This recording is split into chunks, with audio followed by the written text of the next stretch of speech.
Assalamualaikum warahmatullahi wabarakatuh.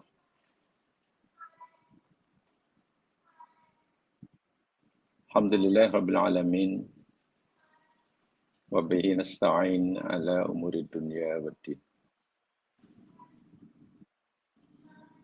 Salatu wassalamu ala asyrafil anbiya wal mursalin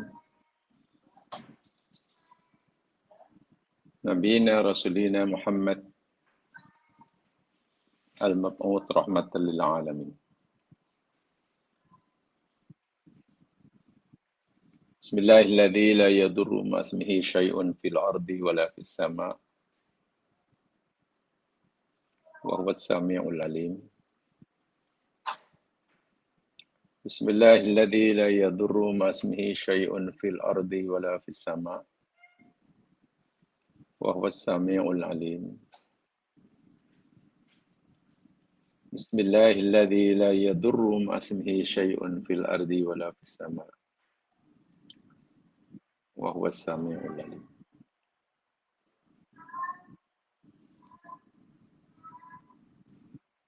Rabbi shrah li sadri wa yassir li amri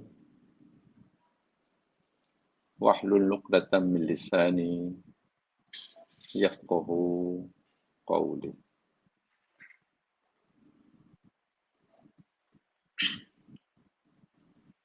Allahumma asbahna ala fitratil Islam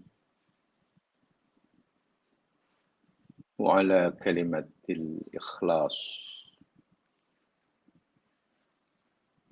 wa ala dini nabiyina Muhammadin sallallahu alaihi wasallam wa ala millati abina Ibrahim hanifan muslima wa ma kana minal musyrikin.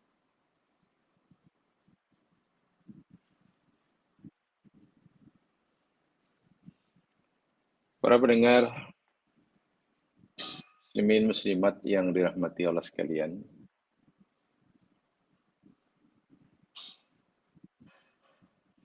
mohonkan doa agar semuanya dalam keadaan sehat walafiat jasmani dan rohani,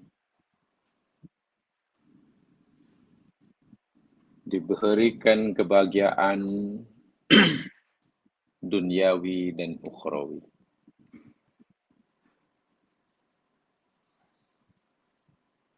Diberikan kekuatan untuk terus istiqomah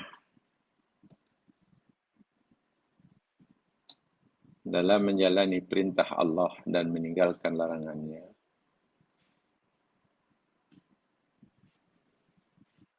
Sentiasa berada di jalannya hingga suatu saat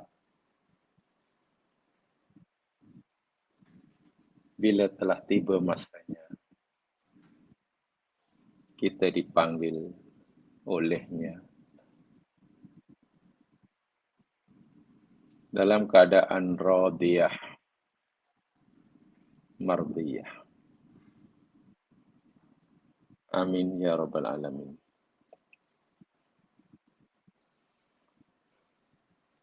Alhamdulillah, dengan melafazkan bismillahirrahmanirrahim dan mengikhlaskan niat kita masing-masing semata-mata kerana mencari keridhaan Allah, kita akan teruskan siri tadabbur kita surat Hud. Hari ini kita akan pelajari ayat yang ke-117.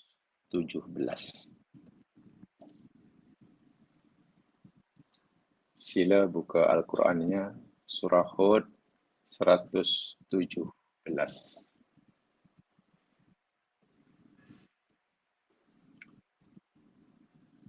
A'udzu billahi minasyaitonir rajim. Wa ma kana rabbuka liyuhlikal qura bizulm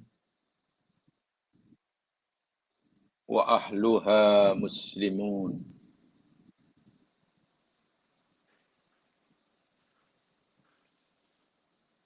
Dan tidak adalah Tuhanmu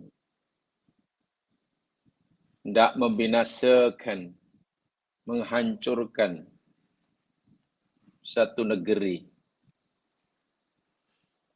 Maksudnya penghuninya. Dengan kezaliman. Sedangkan penduduk negeri tersebut orang-orang yang membuat kebaikan.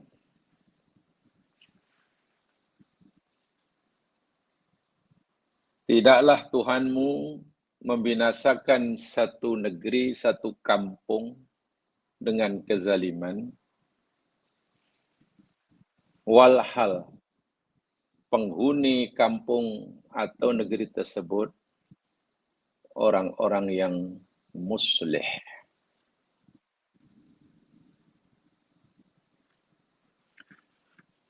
Sebagaimana yang jamaah mungkin telah pelajari sama tentang kaidah nahwu,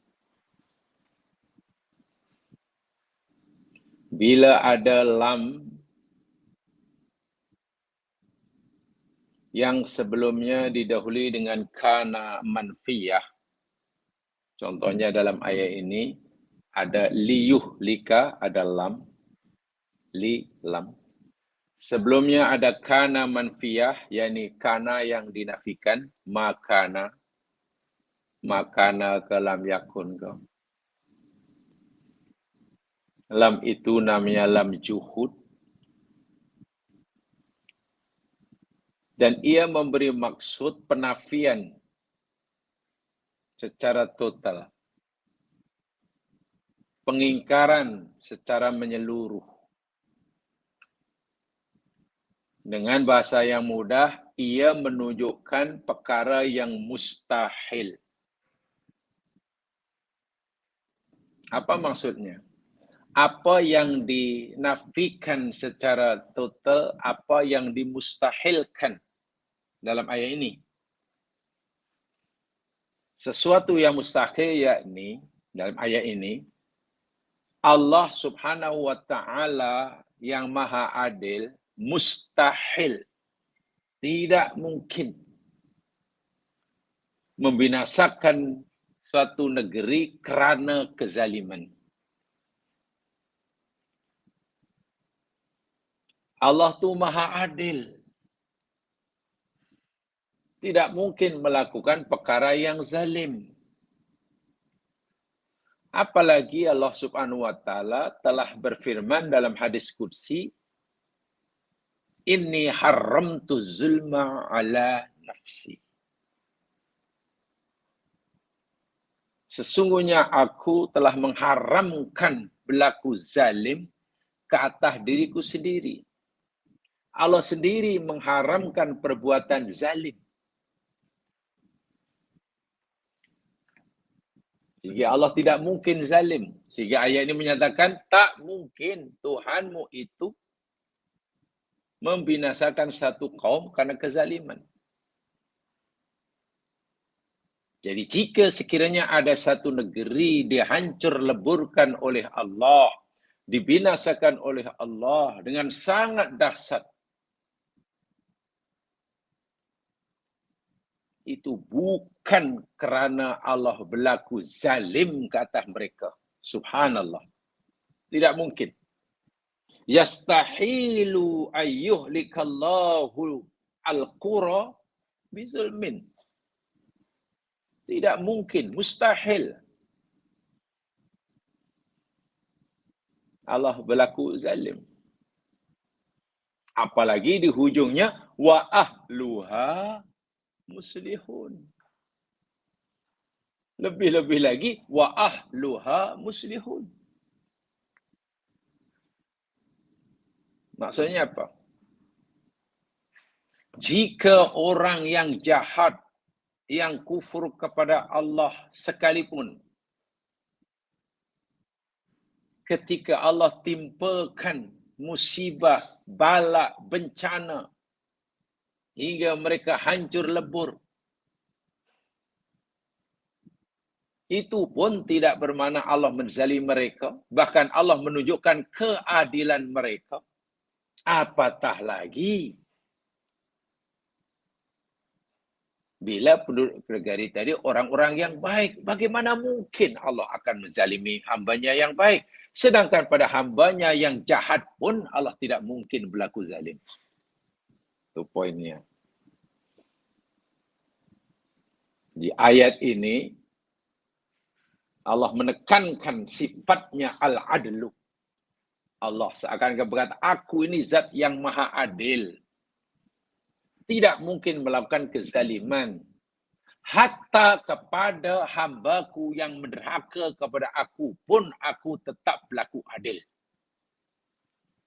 Apatah lagi kepada hamba-hambaku yang taat. Itu poin yang terpenting. Kenapa mustahil Allah Subhanahu wa taala berlaku zalim? Kenapa Allah Subhanahu wa taala tetap berlaku adil?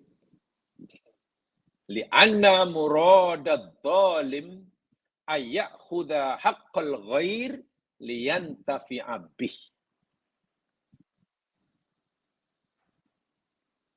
Karena keinginan, kemauan atau sesuatu yang diinginkan, dimaukan oleh pelaku zalim itu, yakni mengambil hak orang lain untuk mendapatkan manfaat bagi dirinya. Itu zalim.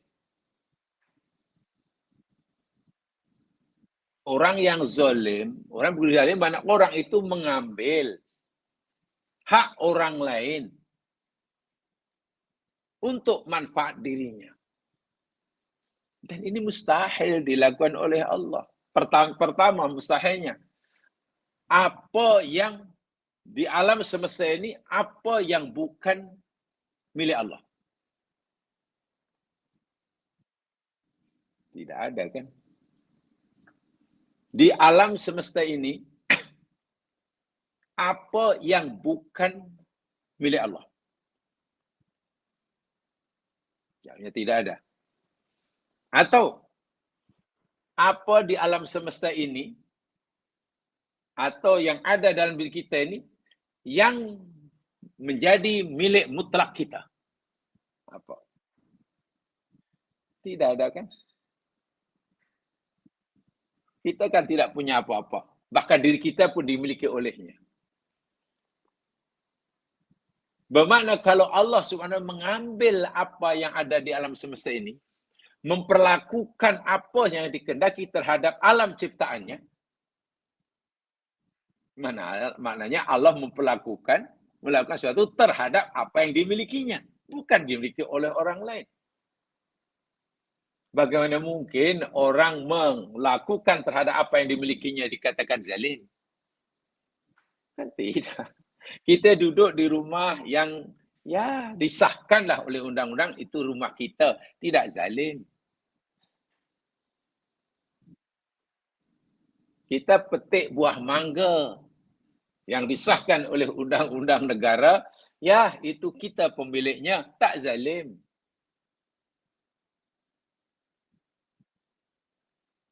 Untuk kita dapat manfaat. Tetapi kalau kita petik buah mangga orang lain untuk kita manfaatkan, kita makan ke kita jual, itu baru zalim. Sekarang mungkinkah Allah mengambil sesuatu atau bertindak sesuatu terhadap sesuatu yang bukan miliknya? Tidak mungkin. Saya ulangi. Mungkinkah Allah melakukan sesuatu yang ia inginkan terhadap sesuatu yang bukan miliknya? Tidak mungkin. Sebab itu Allah tetap adil. Apatah lagi, mungkinkah Allah melakukan sesuatu itu karena ada kepentingan? Subhanallah, Allah tidak punya apa-apa kepentingan. Tak maaf ya, agak mungkin nih. Kalau katakanlah merampas, mengambil hak orang lain, itu ada kepentingan. Ingin memiliki, ingin dapatkan manfaat. Kalau A katalah membalas kejahatan orang kepada dirinya, itu ada kepentingan. Paling tidak, aku ingin membalas kejahatan yang dilakukan pada aku. Karena dengan sebab kejahatannya, aku jadi rugi. Nama aku tercemar. Rasanya baru puas hatiku jika aku juga balas dia dengan kejahatan. Sebagaimana ia menyakiti aku, baru aku puas jika aku percaya menyakiti, balas perbuatannya. Itu kita ada kepentingan. Masalahnya, adakah Allah melihat hambanya yang jahat, lalu Allah, ini hambaku yang jahat. Baru puas aku. Subhanallah, Maha Suci Allah daripada perasaan seperti itu. Sungguh pun Allah membinasakan hamba yang zalim, sama sekali tidak punya apa-apa kepentingan. Sikit pun. Walaupun hanya sekadar, ingat ini bahasa manusia ya, ini bukan bahasa untuk Allah. Walaupun untuk bahasa kita, walaupun hanya sekedar nak memuaskan hati. Maha suci Allah daripada itu. Nah, ini dia. Ai annahu munazzahun an ayyuhlikahum bimuzawajati haddin lakin lahu ayyuhlikahum biadlin. Maksudnya apa? Allah tidak mungkin berlaku zalim di sini. Yani Allah Maha Suci daripada membinasakan hambanya ketika Allah timpakan musibah dan mereka melebihi daripada yang sepatutnya. Melebihi daripada yang sepatutnya. Ataupun Allah membinasakan mereka karena Allah tak punya hak untuk melakukannya. Maha Suci Allah. Sebaliknya kebinasaan yang Allah timpakan pada mereka, itu hakikatnya ialah sesuatu yang mereka minta sendiri daripada Allah. Seakan-akan orang yang dibinasakan oleh Allah ini, seakan-akanlah keadaan dirinya, gaya hidupnya, perangainya, jika diungkapkan dengan bahasa, seakan-akan mereka kata, Ya Allah, hancurkan diri kami ini, Ya Allah. Jangan beri kami peluang hidup di muka bumi, Ya Allah. Seakan-akan dia kata begitulah perbuatannya. Lidahnya tak akan cakap begitu. Mulutnya tak akan kata begitu. Tapi perangai sehari-hari seakan-akan, Ya Allah, segerakanlah siksamu pada kami.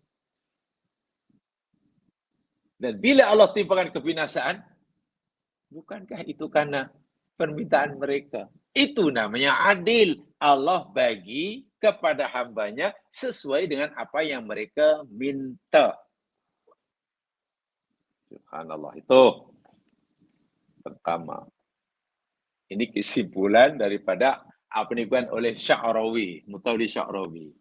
Saya simpulkan itu lebih kurang. Ibnu Katsir berkata, "Tsumma ahbaratallahu ta'ala annahu lam yuhkil qaryah illa wa hiya zalimah li nafsiha." Dalam ayat ini Allah memberitahu kita bahwa Allah tidak pernah dan tidak akan membinasakan satu negeri atau satu kaum maksudnya kecuali melainkan kerana penduduk negeri tersebut, kaum tersebut adalah zalimun li nafsih. Zalimun li nafsih. Saya pernah kata bini jam sekalian ya.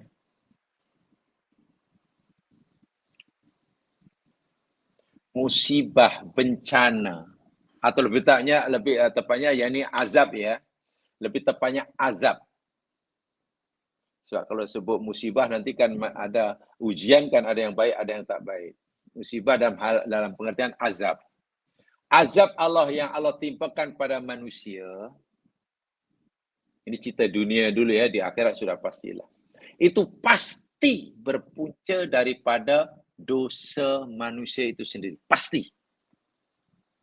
Tidak ada azab yang Allah timpakan pada hambanya, melainkan pasti kerana dosa dan kesalahan hamba tersebut. Pasti. Jangan dibalik. Maksudnya apa? Tetapi dosa yang dilakukan oleh manusia, katalah ada orang buat dosa hari ini, ada orang buat dosa minggu ini, belum tentu ia akan mengakibatkan turunnya azab. Belum tentu. Dosa yang dilakukan oleh manusia belum tentu menyebabkan turunnya azab. Tapi turunnya azab pasti kerana dosa manusia. Macam mana itu? Macam serupa je? Tak bisa. Dosa yang dilakukan oleh manusia, katalah orang buat dosa hari ini, buat dosa minggu ini, buat maksiat hari ini, belum tentu menyebabkan turunnya azab. Pasal apa? Allah masih bagi ruang kepada orang itu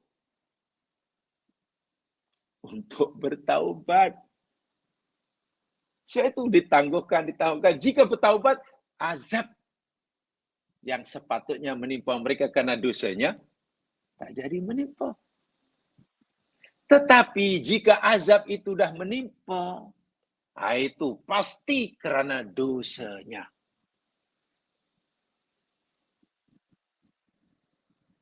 Itu yang dimaksudkan Ibnu Katsir, Allah sekali-kali tidak akan membinasakan satu negeri kecuali kerana kezaliman yang dilakukan oleh penduduk negeri tersebut. Jadi turunnya azab pasti karena dosa, tapi tidak setiap dosa mengakibatkan turunnya azab, sebab boleh jadi dosa yang dilakukan oleh hamba itu Allah beri pengampunan. Masya Allah. Allah padamkan.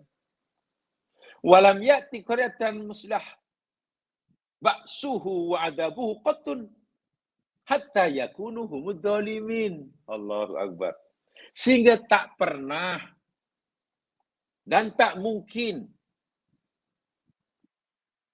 azab Allah itu akan menimpa negeri yang penduduknya muslihah, orang buat baik. Tak mungkin.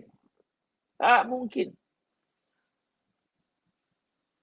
Karena perbuatan baik, ketaatan hamba itu menjadi penghalang turunnya azab.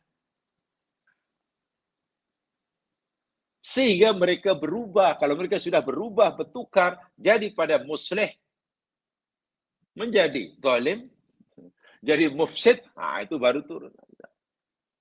Tidak mungkin. Allah tidak pernah dan tidak akan menimpakan azab kepada negeri yang penduduknya muslihun. Tak mungkin. Mungkin ada yang bertanya, tapi kenapa kadang-kadang negeri itu orang banyak baik? Ramai orang yang taat pada Allah. Perjalanan hidupnya lurus, jujur semua. Tapi kenapa ada berlaku bencana? Gempa bumi akhirnya hancur. Muslimah, mukminah. Orang-orang alim mati. Ditelan bumi. Dihempap pokok. Timbun di tanah, runtuh. Kenapa ada macam itu? Wah, mereka orang baik. Nah, ini kata tadi. Kita jangan pandang, kita jangan fikir setiap bencana alam atau sesuatu yang kita tak sukai. Kita jangan fikir setiap benda yang berlaku yang kita tak sukai. Contohnya bencana alam, banjir, katalah. Atau apa sajalah. Gunung berapi meletup. Setiap benda yang berlaku yang tak sukai, itu adalah azab. Belum tentu. Belum tentu. Kan ada istilah azab, ada istilah musibah. Boleh jadi itu adalah musibah. Kalau setiap benda yang berlaku, yang kita tak sukai, kita anggap azab je Mas kan. Wah, bahaya itu. Bahaya. Cara berfikir itu bahaya. Setiap saja apa yang Allah tipan pada hambanya, yang hamba itu tak suka, yang orang lain pun tak suka, itu orang itu kena azab. Pasti dosanya banyak. Oh, tak boleh. Tak semua benda yang berlaku yang kita suka itu namanya azab. Boleh jadi itu musibah. Bahkan, ia boleh jadi rahmah. Jadi rahmat. Semua saya yakin hafal surah Kahfi. Ada 3 episod yang dialami oleh Musa ketika berguru kepada orang yang sangat alim. Khadir namanya. Coba, apakah kerana kapalnya dipecahkan, dirusakkan oleh penumpang? Yang sebab penumpang tu diizinkan menumpang kapal tu duduklah elok-elok. Ini rusak sana, rusak dipecah sana, pecah sini. Apakah dipecahkannya kapal oleh penumpang itu adalah azab bagi pemilik kapal? Itu bukan azab. Ini nampaknya mungkin pemilik kapal ni orang jahat ni. Tengok. Akhirnya kapalnya dipecahkan oleh penumpang. Jangan. Apakah itu musibah dalam arti kata sebenarnya? Juga bukan. Itu rahmat. Baca surah Kahfi. Kalau kapal tak dirusakkan, orang tu akan kehilangan kapal. Adakah kematian seorang anak yang belum balik, masih suci, matinya pula dibunuh orang? Adakah itu balasan buruk bagi orang tuanya karena dosanya? Ya, kalau tengok zahir nampak macam iyalah. Alah, mesti orang tua tu jahat tu, nampak aja baik. Tapi tengok anaknya mati dibunuh orang. Mahabak anak satu-satunya. Tak apalah dosanya kita pun tak tahu. Jangan. Belum tentu. Apa itu azab? Bukan. Apakah itu musibah dalam arti kata yang sebenarnya? Juga bukan. Bahkan itu lebih kepada rahmat Allah. Yang Allah akan berikan rahmat kepada hamba yang terpilih. Dari segi zahir, mukanya macam musibah, tapi di belakangnya rahmat. Allah ceritakan kan, kenapa anak orang soleh tadi dibunuh. Allah perintahkan untuk dimatikan, dan cara matinya dibunuh. Itu yang melakukannya atas perintah Allah. Anakmu ni bahaya. Bila aku biarkan besar, nanti jadi kafir. Kamu pun akan jadi kafir dan kedua-dua kamu masuk neraka. Kerana aku sayang kamu, wahai hambaku. Kau ni hambaku yang soleh. Aku mau kamu masuk surga. Anak pun masuk surga. Untuk menghalang kamu daripada masuk neraka, untuk menghalang anak daripada neraka, mati kecil. Cubalah kalau orang soleh tadi diberitahu sebelum anaknya mati dibunuh.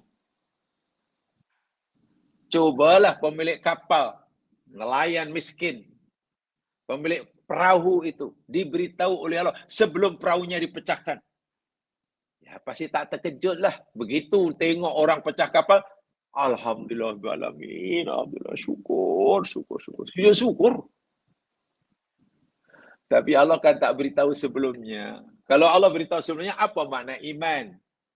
Nah, ini jawapannya. Jadi kalau kita tengok musibah di sana sini, walhal di negeri itu, di kampung itu kata ramai orang alim, ramai hafiz, ramai ulama-ulama hadis, katakanlah. Walaupun ada yang jahat juga. Apakah itu azab? Azab bagi yang berdosa. Ya. Dan nikmat bagi hamba Allah yang Allah sayangi. Tsunami melanda Aceh 2004. Apakah tsunami itu tanda kemurkaan Allah kepada orang Aceh? Nanti dulu. Jangan pukul rata. Jangan generalize. Lalu kita cakap, tengok tuan-tuan, bila Allah sudah murka, ramai maksiat. Waktu itu ramai orang sedang meraihkan hari kelahiran anak Tuhan. Maksiat macam mana? Lalu dihantam oleh tsunami.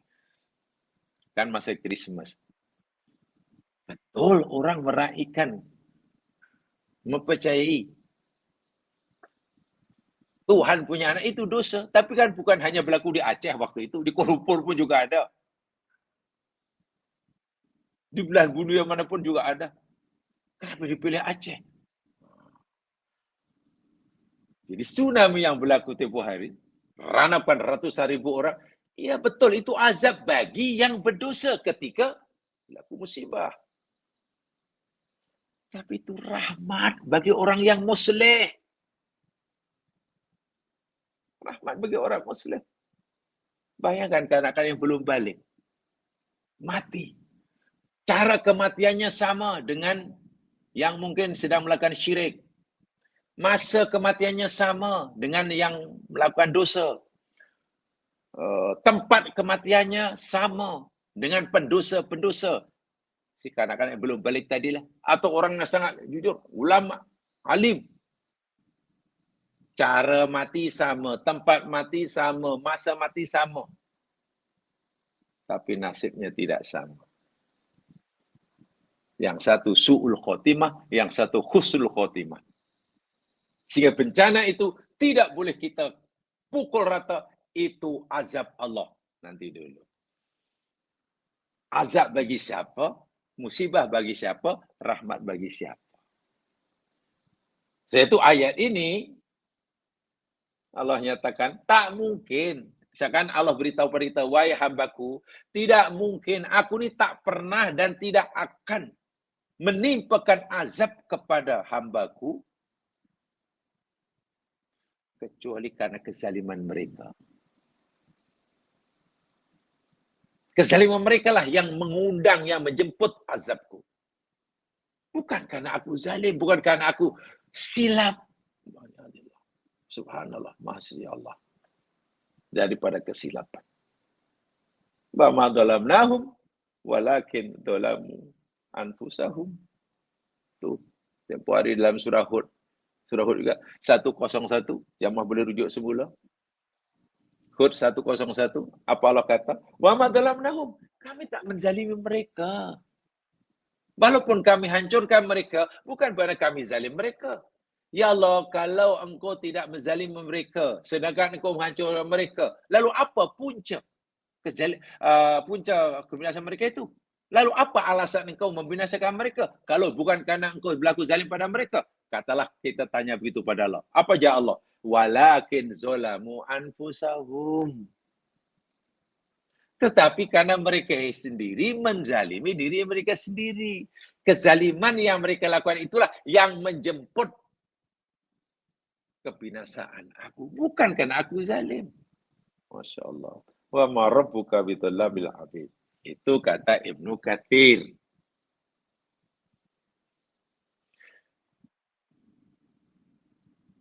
Kata Dr. Said Tantawi dalam tafsirnya Al-Wasit. Thumma bayyana Allah subhanahu wa ta'ala anna rahmatahu bi'ibadihi taqtari adama zulmihi lahum. Faqala wa ma kana rabbuka liyughra bidzulmin wa ahluha muslihun. Kata Syaitan Tantawi dalam tafsirnya Al-Wasit, Allah Subhanahu wa taala sedang menjelaskan, tengah menjelaskan pada kita bahwasanya rahmatnya kepada hamba-hambanya itulah yang menghalang, yang menyebabkan Allah tidak pernah dan tidak akan melakukan kezaliman walaupun sedikit kepada hambanya. Allahu Akbar. Dengan sebab rahmat Allah yang maha besar, melimpah-limpah kepada hambanya, itulah yang menjadi sebab, yang menjadi penghalang, yang menyebabkan Allah mustahil berlaku zalim kepada hamba-Nya. Saya ulangi, jangankan kepada hamba-Nya yang berbuat baik, Allah tak berlaku zalim. Pada hamba yang berjahat pun Allah tak berlaku zalim. Kalau begitu kenapa orang dibinasakan? Karena mereka jahat. Bukankah orang jahat itu dibalas dengan hukuman? Itu namanya keadilan. Sudah jelas didapati bersalah, mencuri. Bukti ada, bukti fizikal ada, saksi ada, CCTV ada. Undang-undang memperuntukkan pada yang arif Tuan Hakim, orang ni kesalahan sangat besar dan didapati bersalah tanpa menunjukkan keraguan sikit pun. Bahkan pendakwa peguam bela pun yakin anak guamnya ini salah. Katalah hakim tanya, menurut kamu, wahai pendakwa raya, adakah pendakwa ini salah? Salah, Tuan Hakim. 100%. Ini buktinya, ini saksinya, ini CCTV-nya. Ya. Kamu yakin 100%? Yakin. Kamu, wahai peguam bela, kamu yakin bahwa anak guammu ini salah? Kami yakin yang arif. Memang anak guam kami ini menurut pengetahuan dan bukti-bukti kami yakin salah. Tengok, kalau peguam bela pun mati dia salah 100%, bahkan hakim nak lepaskan. Ya, walaupun kamu yakin salah dan walaupun salah, bahkan yang betul-betul pun aku salah, tak apalah, karena aku ni Maha Pengasih, Maha Penyayang, aku lepaskanlah. Gitu kah?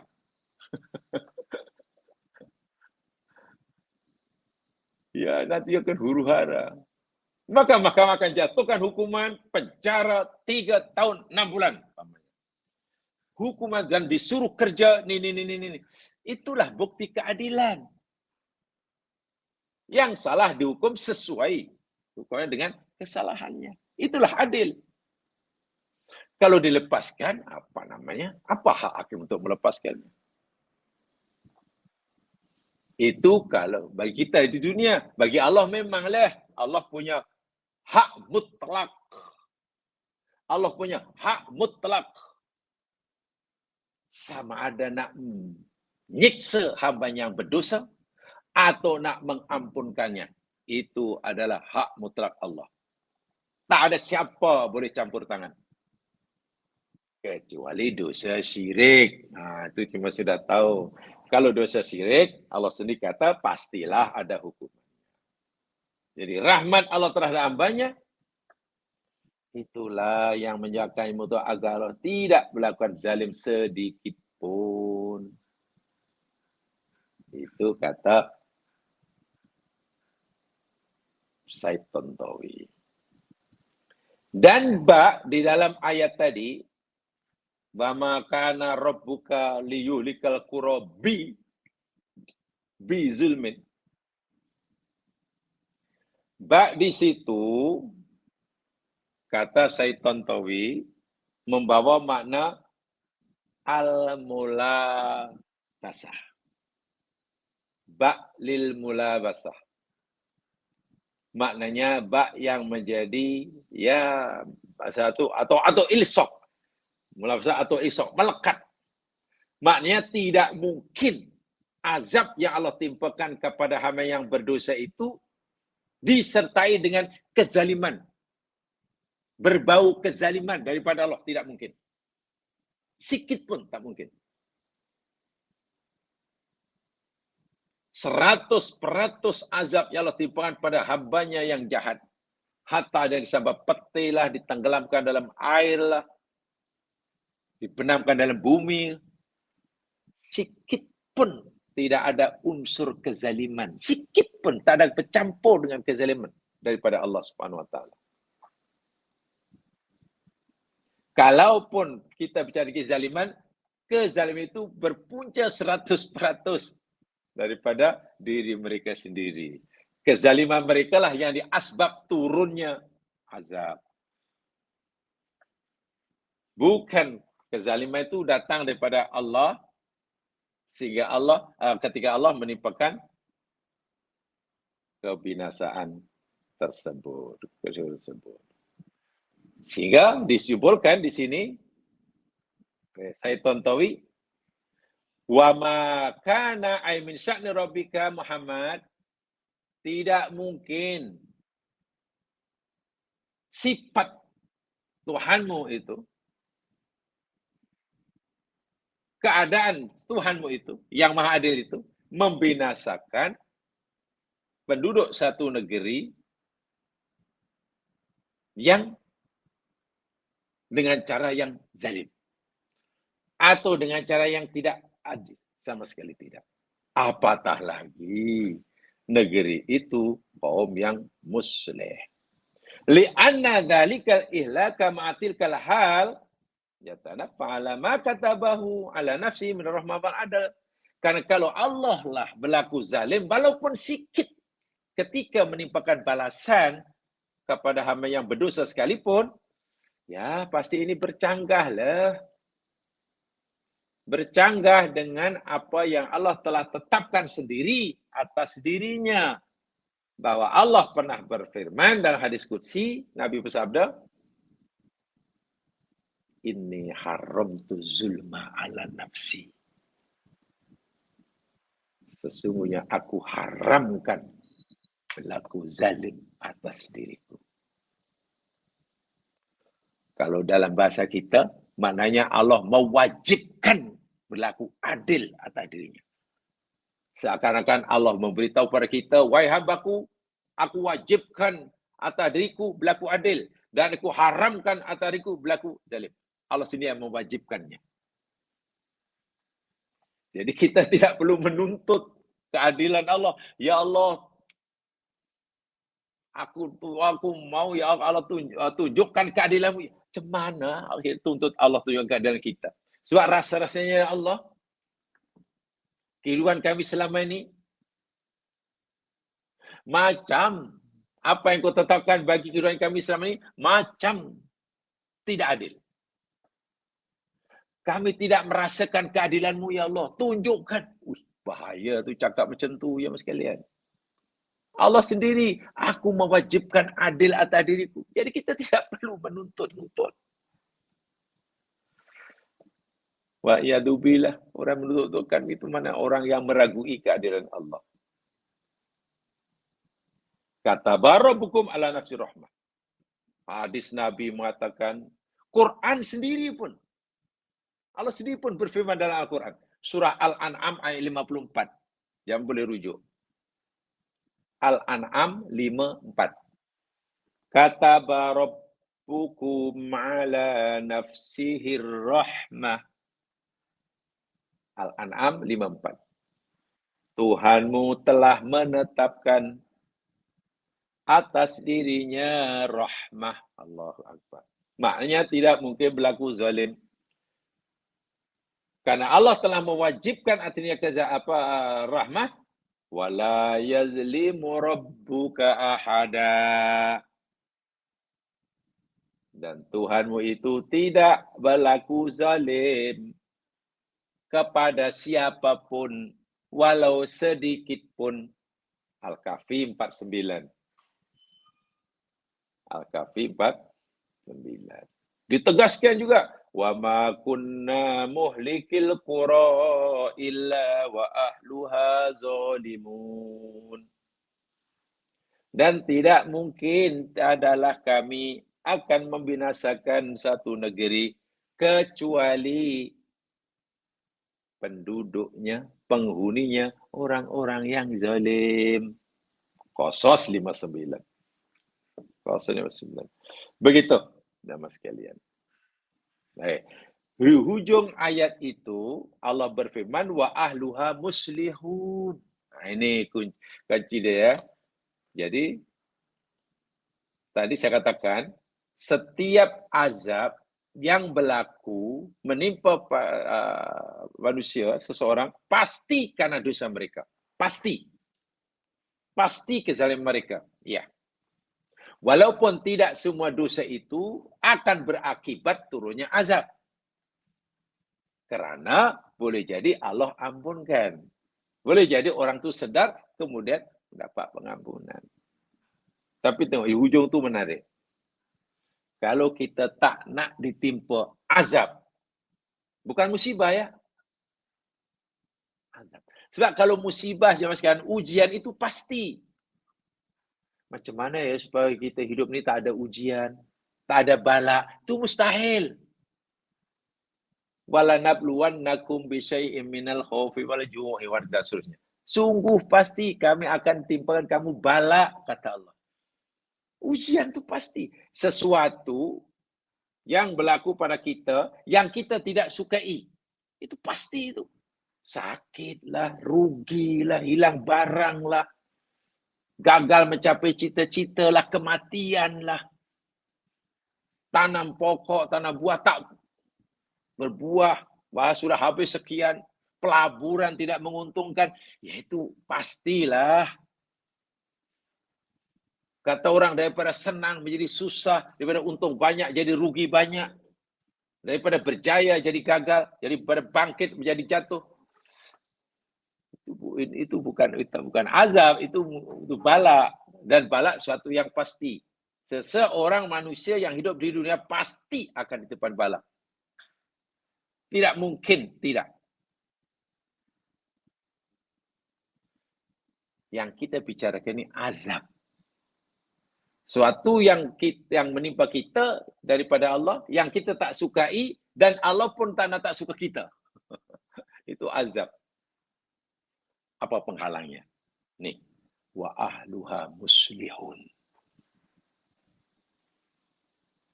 Islah. Bukan kita saja, orang lain pun buat islah. Apa itu islah? Islah ni zaman sekarang dari segi bahasa, lugatan lah. Islah tu kan masdar ya, daripada aslaha. Aslaha yuslihu islah. Daripada soluha. Soluh itu lawannya fasad, rusak. Jadi kalau islah lawannya ifsad lah, buat kerusakan. Kalau islah lawannya ifsad. Bila ifsad itu buat kerusakan, maka islah yakni buat perbaikan. Buat perbaikan. Mana-mana yang bengkok kita luruskan. Mana-mana yang yang salah kita betulkan. Mana-mana yang menyimpang kita tarik. Itu namanya islah. Kita yakni usaha untuk apa namanya ya? At-taghyir ila istiqamatil hal. Jadi definisinya dari segi istilah, takrif islah dari segi istilah, at-taghyiru ila istiqamatil hal. Mengubah sesuatu kepada keadaan yang sebenarnya, yang semestinya. Contoh kecil. Ada barang, ada orang pasang peralatan apa umpamanya, dapur. Lah tu ada benda yang tak diletakkan pada tempatnya. Ini benda ni bukan sini ni, awak tak boleh cucuk sini. Kalau benda awak cucuk sini, meletup. Lalu kita betulkan. Itu islah. Itu islah. Kenapa ya rumah ini macam goyang-goyang macam ni? Oh, patutlah. Di belakang itu tanahnya macam memendap. Kita betulkan. Itu islah. Jadi islah itu taghyir ila istiqamatil hal. Mengubah sesuatu kepada keadaan yang semestinya, yang sebenarnya. Itu pengertian dia. Itu saya kutip, definisi ini saya kutip dari kitab At-Tibyan fi Tafsir Ghoribil Quran. At-Tibyan fi Tafsiri Ghoribil Quran. Dikarang oleh Ibnu Haim. Ada perintah Allah yang sewajibnya dilakukan. Tapi orang itu meninggalkannya. Usaha kita mengajak orang itu, lalu orang itu kita dekati, kita ingatkan, kita ajak, ini perintah Allah, kamu kena buat tahu, jangan kamu tinggal. Itu namanya islah. Ada larangan Allah, dilanggar. Sedangkan sebenarnya larangan Allah ditinggalkan. Lalu kita ingatkan orang itu, ini larangan Allah lah. Sepatutnya kita tinggalkan, tak boleh kita langgar. Usaha kita mengajak orang itu, menegur orang itu untuk meninggalkan larangan, itu namanya islah. Apa saja. Dan boleh jadi islah pertama, islahun nafsi. Nih, karena memperbetulkan diri sendiri. Karena boleh jadi kita ini, ibarat kita ini kan tersusun, fisikal kita adalah, fisikal kita terdiri pada macam-macam lah, fisikal daripada rambut, semualah nih. Ini fisikal kita. Kenapa badan tak begitu selesa ni? Allah, ini sakit, gerak sakit. Macam ni sakit. Oh, pasti itu sendi-sendi tak betul. Ya pergilah ke pakar chiropractic. Seorang dokter praktik lalu ijaz ini takut sana bunyi crack, masukkan skru pasti masuk sana. Akhirnya lega. Itu islah. Ditempatkan, dipastikan setiap sendi berada pada tempat yang semestinya. Islahun nafsi, fisikal. Tapi ada yang lebih penting. Hati macam mana? Jiwa macam mana? Kalau fisikal sakit, ya biasanya orang cepat. Dah ya, sekalian. Ada bahasa Arab mengatakan, jika fisikalmu yang sakit, kamu lebih tahu daripada orang lain. Kamu lebih mengetahui tentang sakit fisikal kamu. Bahkan lebih tahu daripada dokter kita. Dokter pun tanya pada kita, Cik, sakit apa, Cik? Dokter pun tak tahu. Begini, ya, itu biasanya pukul bila dirasa sakit. Macam mana puncanya? Sekarang macam mana? Sini sakit tak? Dokter pun tanya karena dokter tak tahu penyakit kita. Tak tahu tak yang kita sakit. Bila fizikal kita sakit, kita lebih tahu daripada orang lain. Tapi,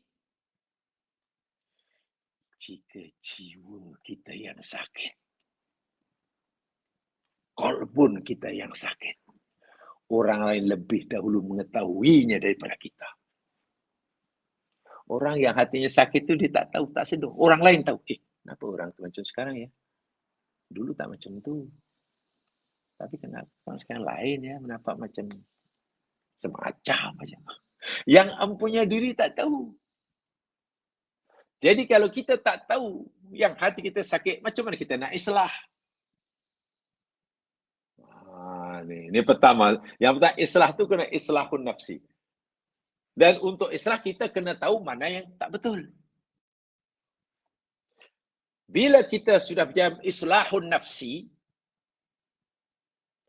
kita jadi orang soleh. Kita jadi soleh sekaligus musleh, tapi untuk diri sendiri. Kita soleh sekaligus musleh, tapi hanya untuk diri sendiri. Ya, belum hebatlah. Maka ada islah yang kedua. Apa dia? Islahul ghair. Islahul ghair. Memperbaiki yang lain. Kita sudah betul, orang lain belum betul, betulkanlah. Kita sudah rajin belajar, mengaji, kawan belum rajin belajar, ajaklah. Ajaklah. Kita sudah paham tentang, ya sebagian sudah paham tentang syariat agama. Kawan baik belum faham, ya ajaklah. Supaya belajar, supaya lebih faham. Itu membetulkan orang. Kita sudah ya berusaha bersungguh untuk menjalani kehidupan tepat syarak umpamanya, tepat syariah, patut syariah. Kawan belum, ya ajak. Itu namanya islahul ghair. Tapi di sini ada bab lain ya, bukan yang penting aku dah ajak, yang penting aku dah sampaikan. Bukan itu yang penting. Ada yang penting lagi. Memang betul kita kena sampaikan kebenaran. Setiap kebenaran kita wajib sampaikan. Ya, tetapi cara menyampaikan kebenaran itu mesti benar. Ini yang kedua ini seringkali diabaikan. Kebenaran itu mesti disampaikan. Ya. Tapi jangan lupa, kebenaran yang mesti kita sampaikan itu mesti dengan cara yang benar. Jadi cara menyampaikan kebenaran itu mesti benar. Sebab kalau cara menyampaikan kebenaran itu tidak benar, tidak betul, akan menimbulkan bukan kebenaran. Daripada kawan yang kamcing jadi gaduh. Iya. Daripada orang yang mula-mula suka, setelah mendekati Islam, makin lari. Macam mana ya orang tu? Dulu sudah ada tanda-tanda nak mendekati Islam, nak suka mengaji, nak mengaji, nak pergi pengajian. Sekarang malah jauh, bahkan cukup marah, cukup benci. Kalau ada kes itu, yang pasti bukan karena Islamnya, bukan karena Qurannya, bukan. Mungkin berpuja kita yang menyampaikan Qurannya, kita menyampaikan Islamnya. Yang kita sampaikan benar, tapi cara menyampaikannya tidak benar. Jadi islah pun ada caranya. Pada zaman Harun ar-Rasyid,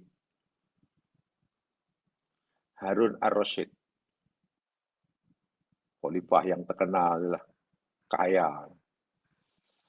Ada seorang ulama, ya seorang tu guru lah, atau paling tidak seorang ustaz, faham agama. Ada dalam riwayat itu ceritanya ini ketika di Makkah, bila sedang menguruskan fardu haji, menemui Harun ar-Rasyid. Ya khalifah, panggil khalifah.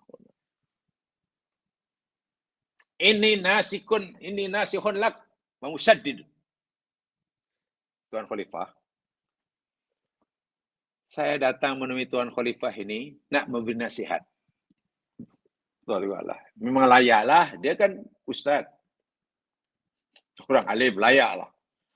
Tapi, musaddid. Agak keras. Saya akan bernasihat pada Tuan Khalifah dan saya ini sangat keras, pedas.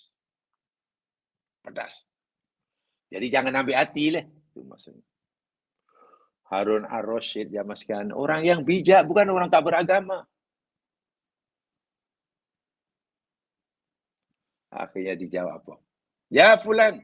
Dalam satu riwayat, ya jahil. Hai si bodoh. Dipanggilnya si ulama tu si bodoh. Si ustaz tadi panggil, hai si bodoh. Qad ba'athallahu man huwa khairun minka ila man huwa syarrun minni. Kamu tahu tak? Allah Subhanahu wa taala telah pernah mengutus orang yang lebih baik daripada engkau kepada orang yang lebih jahat, lebih buruk daripada aku. Itu pun Allah berpesan kepada utusannya ini, qulalahu qaulan layyina. Katakan dengan perkataan yang lemah lembut ya. Yang dimaksudkan harusnya yakni Musa. Ketika orang yang nak bagi nasihat tadi kata, aku nasihat pada engkau, hai khalifah, patik nasihat, tapi keras. Agak kasar. Jadi jangan ambil hati ya. Marah itu Harun Rasyid. Hai si jahil, pergi. Allah pernah mengutus orang lebih baik pada engkau, yakni Musa namanya. Musa lebih baik pada engkau. Ila man huwa khairun minni, kepada orang lebih buruk, lebih jahat pada aku, yakni Firaun.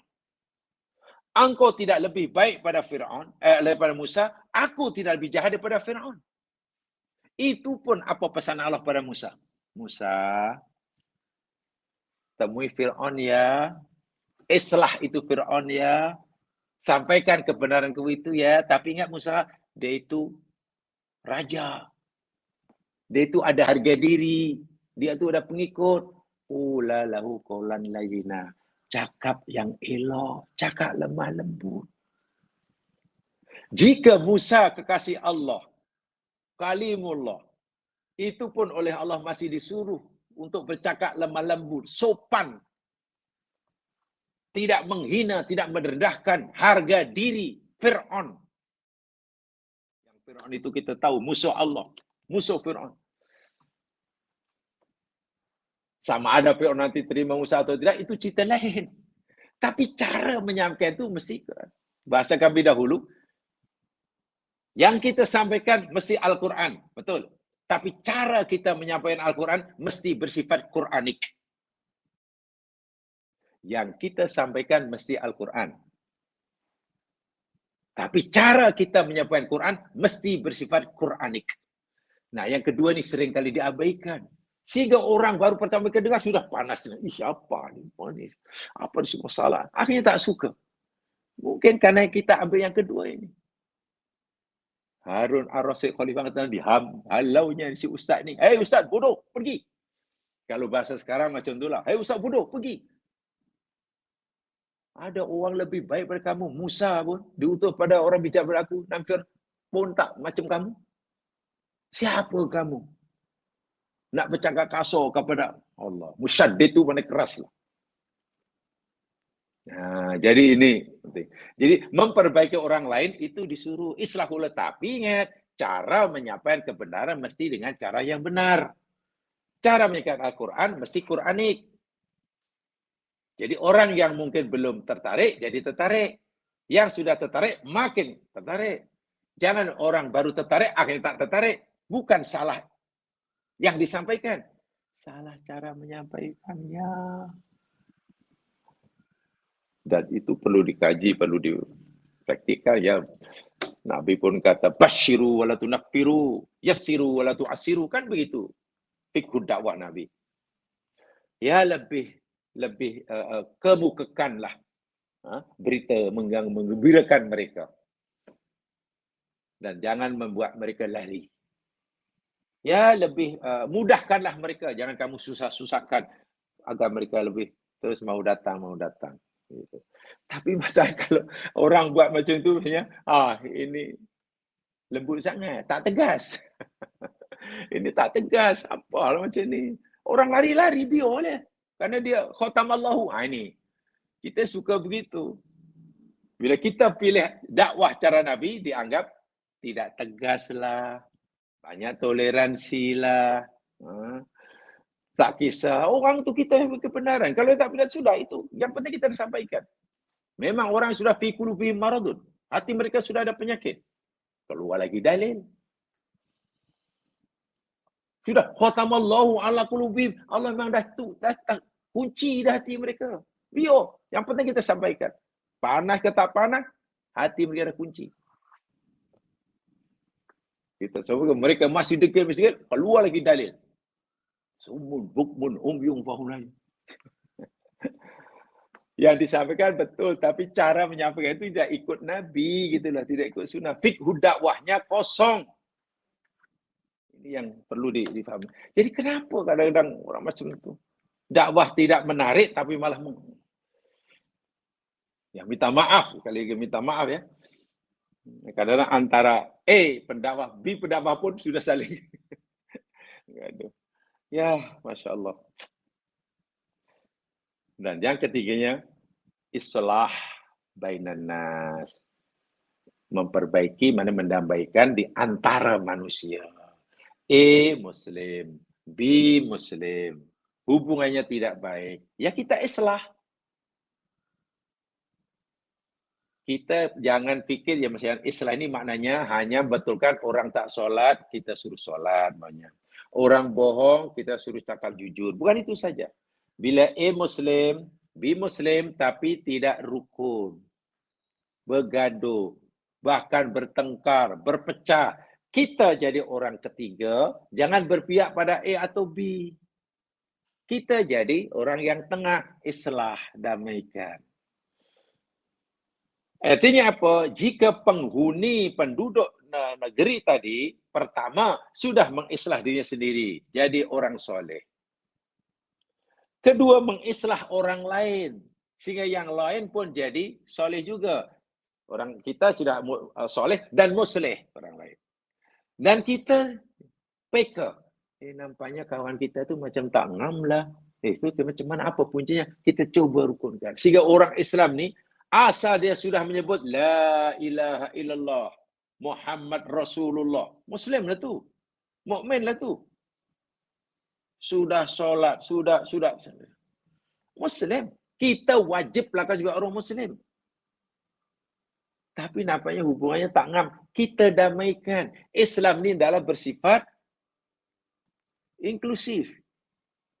You Muslim? Ya. You Muslim? Ya sudah. Dan ini tugas yang tidak ringan. Kalau masyarakat, setiap masyarakat itu punya ya, keazaman untuk itu, yakinlah. Itulah yang menjadi penghalang terbesar, penghalang paling kuat bagi turunnya azab daripada Allah. Islah. Tapi sebaliknya, jika islahun nafsi tidak ada, ya apalah, yang cincai ajalah. Diri sendiri pun tak dibetulkan.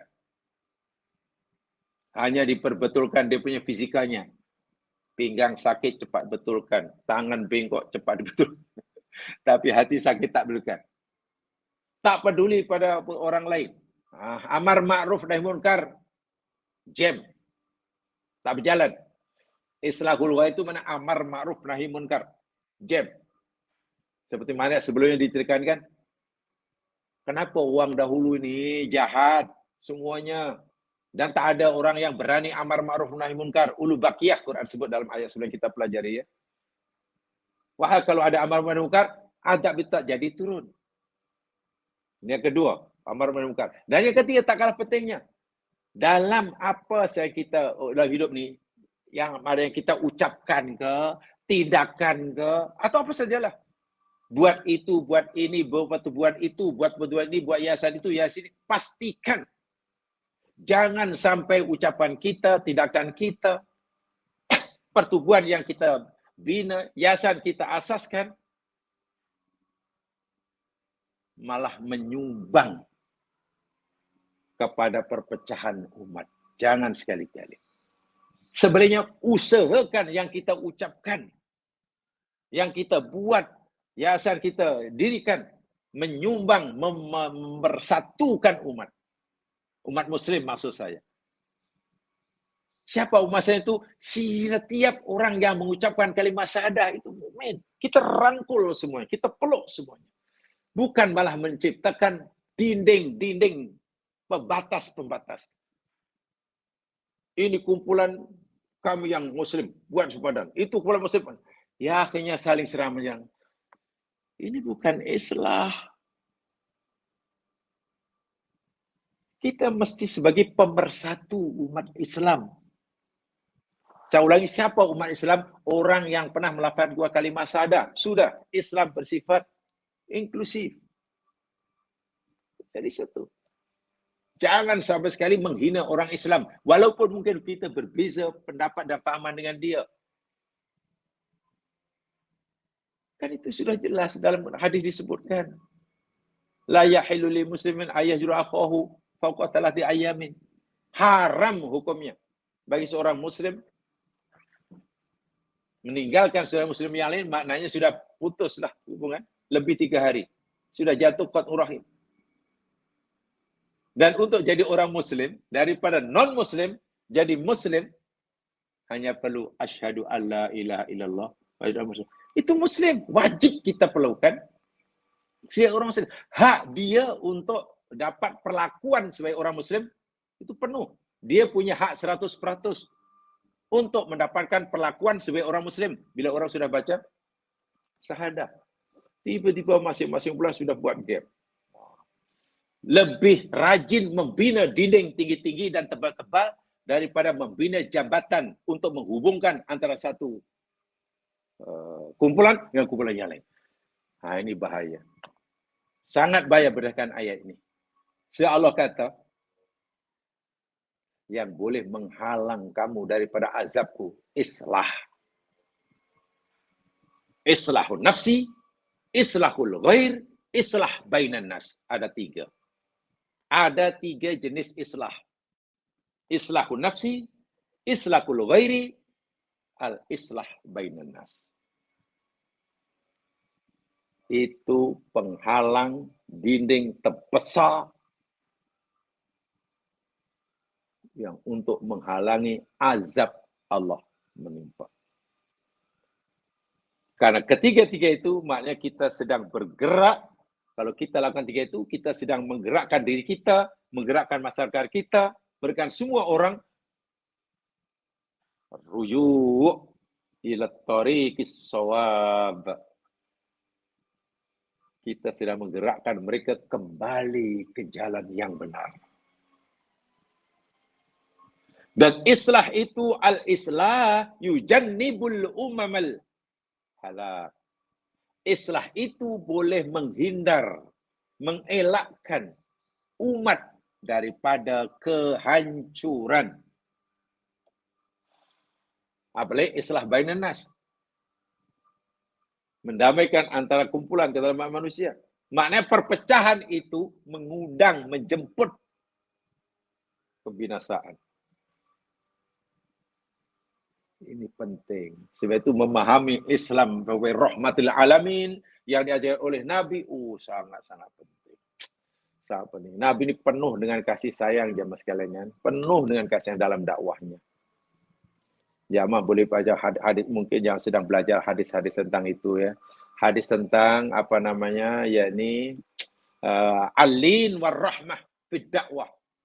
Kelemah lembutan dan penuh kasih sayang dalam bagian dakwah yang dilakukan oleh Nabi. Banyak hadisnya. Ya contoh kecil yang saya yakin semua jamaah sudah tahu. Ketika ada orang, anak muda, ingin jadi orang muslim yang baik, tapi dia tidak mau meninggalkan atau tidak mau membuang keinginannya untuk melakukan zina. Minta izin pada Rasul. Ya Rasul, kami ini jadi orang muslim. Tapi kami boleh tak kami zina? Boleh tak kami zina? Itu kan pertanyaan yang sangat menyakitkan. Sahabat hambat itu orang. Nabi melihat kepada Nabi suruh ruduh.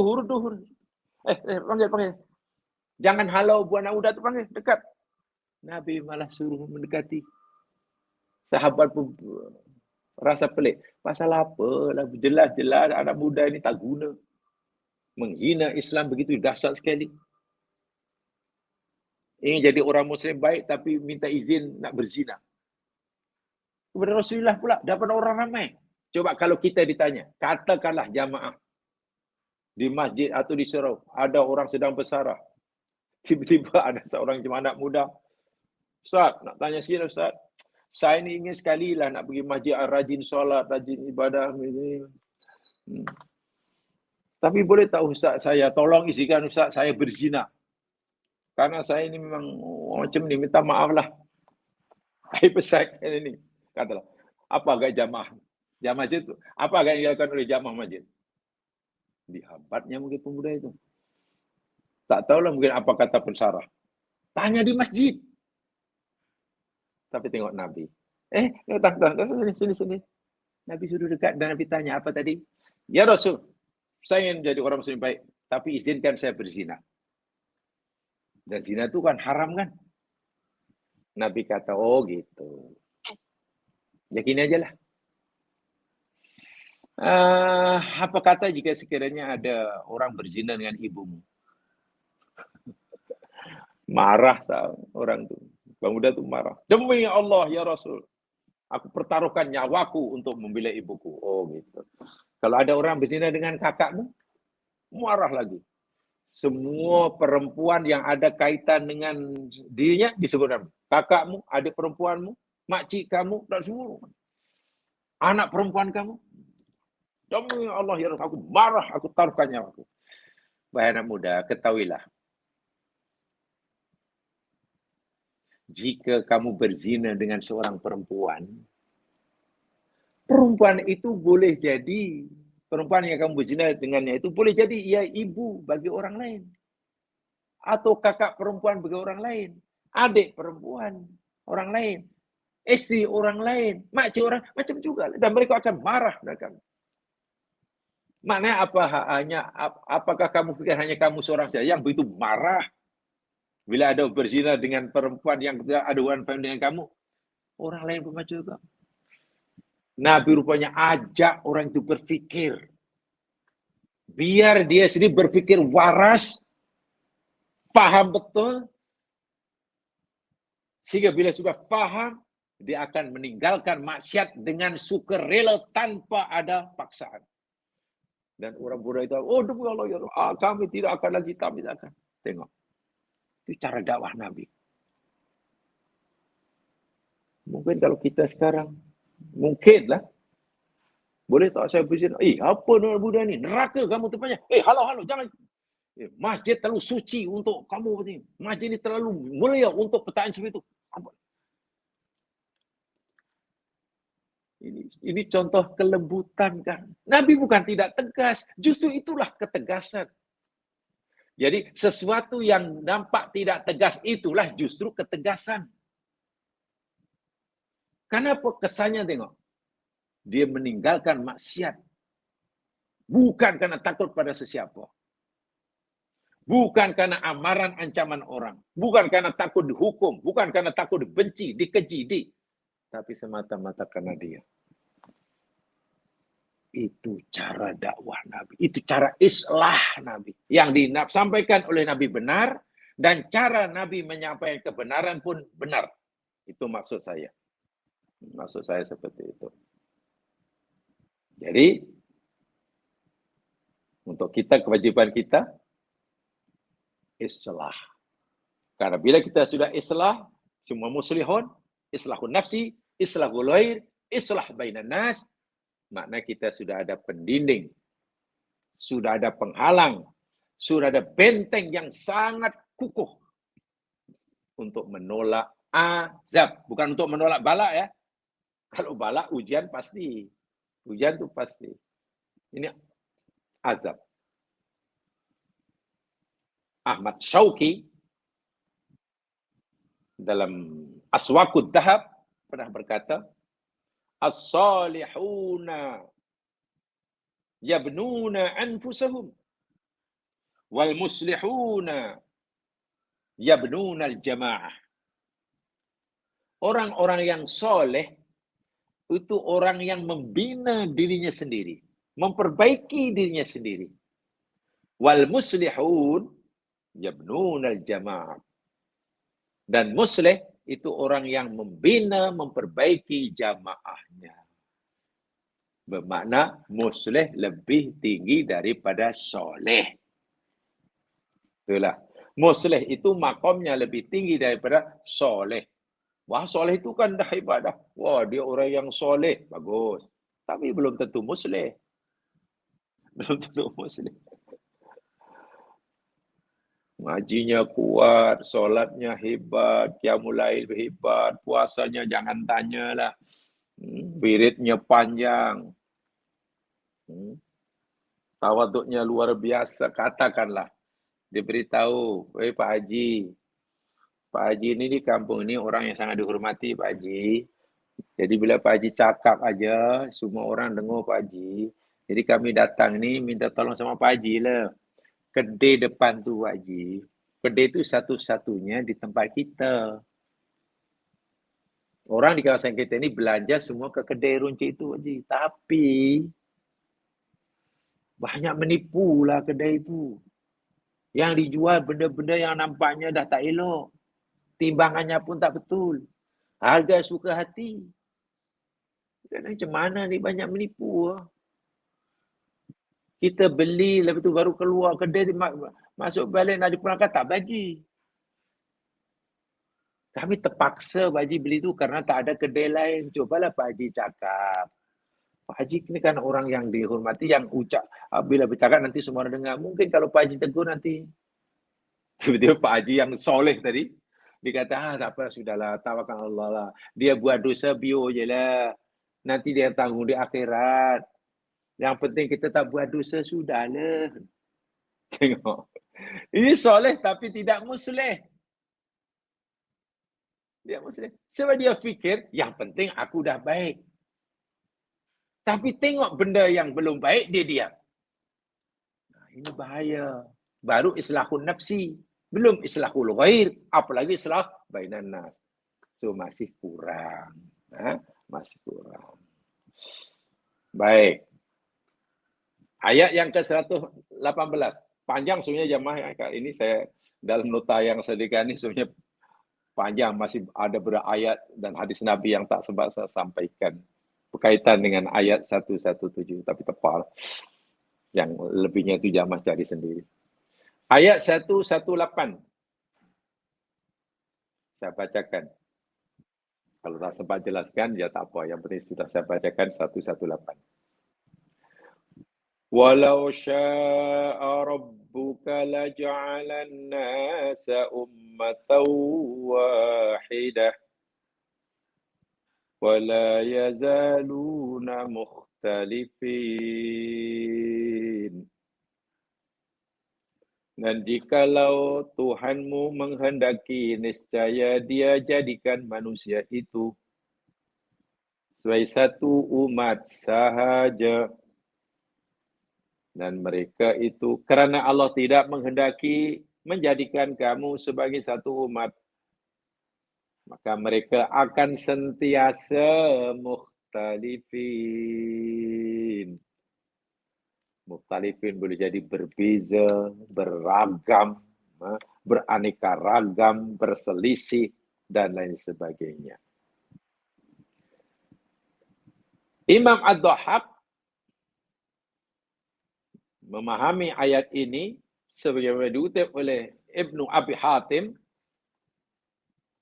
Ini maksudnya, jika Allah Tuhanmu menghendaki, niscaya Tuhanmu akan menjadikan kamu semua manusia ini ahla dinin wahid. Beragama dengan agama yang satu dan sama. Mukmin saja. Atau Nasrani semuanya. Atau Yahudi semuanya. Jika Allah kehendaki. Tidak ada kepelbagaian gaya hidup. Tidak ada kepelbagaian keyakinan dan kepercayaan. Jika Tuhanmu menghendaki. Sama ada semuanya ahlul dolalah. Semua sesat saja. Atau semua ahlul huda. Oh, dapat tujuh. Boleh. Itu jikalau Tuhanmu menghendaki. Tapi Allah tidak menghendaki. Sebab itu digunakan kalimah lau. Kita sudah faham, lau itu maknanya untuk menunjukkan apa yang disebut selepas lau itu benda yang mustahil. Sama sekali, hanya untuk mengingatkan. Dalam Al-Quran ada lau, artinya jikalau. Ada in, artinya jika. Kan? Ada idza, maknanya apabila. Kan maknanya lebih kurang sama tuh. In, idza, lau, mana sama. Perbezaannya, jika ayat itu dimulakan dengan lau, apa yang disebut selepasnya itu benda yang mustahil. Okay. Bila ayat itu dimulakan dengan in ja'akum fasiqun binaba'in. In, jika. Ayat dimulakan dengan in, apa yang disebut selepas in, itu benda yang mungkin berlaku, mungkin tidak. Hanya dia mungkin. Adakah berlaku? Mungkin. Adakah tidak? Iya. Dan bila ayat itu dimulakan dengan idza, yang artinya apabila, benda yang disebutkan selepas idza itu sesuatu yang pasti terjadi. Pasti. Bukan mungkin, bukan mustahil. Tapi belum terjadilah.